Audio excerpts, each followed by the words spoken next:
يلعب في نانت والتسديده ومبروك ساوي، لكن الثاني من اسيس يسدد الكره لزيايا، زيايا يسدد روعه خطيره يا هلال، زيايا يضرب بالراس لكن ما زالت الثاني، ما زالت ممكن يدور زيايا يسدد ولي مش ممكن، ضاعت الدوسري وعرضيه ويلي همس الممتاز الكنترول، همس العرضيه 2005 والهلال من 2002 ما عمل شيء في اليسار، الان الرواق الايسر النونو يقرب للرقه الاوروبيه بينما كره هلاليه والعوبر يوزع كره خطيره بالراس فيها ممكن يعاقب لاصابه اللاعب ولي همس، وهذه في كره القدم اسمها ضربه جزاء، هذه في الفوتبول اسمها ضربه جزاء ما فيش كلام،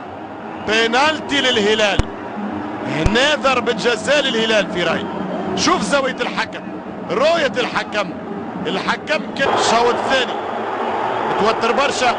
في برشا اخطاء، هنا اللقطه فيها عمليه دفع، هنا اللقطه وهنا انذار للباولو جورج من تقديم اثمان، وهنا ضربه جزاء ما فيش كلام. اذا هذه مش بينالتي يا الكسندر انا هي ضربه جزاء. وزع كرة تمشي كرة خطيرة وهدف يضيع من ياسر، النتيجة متعادلة سلبا 0-0 هنا وتسديدة ولا جديد يذكر، ما زال التعادل السلبي هنا في انتظار قمة، فكانت مباراة دون التطلعات ودون رغبة النقاط الستة قد يبقى، وبالتالي البطولة ستبقى في الرياض، البطولة ستبقى في الرياض. خطيرة لويلي، ويلي ممكن يحسمها أمسون والكرة تمشي لبيونغيو خطيرة ممتازة الفزازي بديل باولو جورج، هذا جورج كان من المفروض يخرج يتقدم الرهيب يوزع كرة عرضية يعكسها خطيرة فرصة وهدف يضيع، ادخل عمسون يسدد ركنية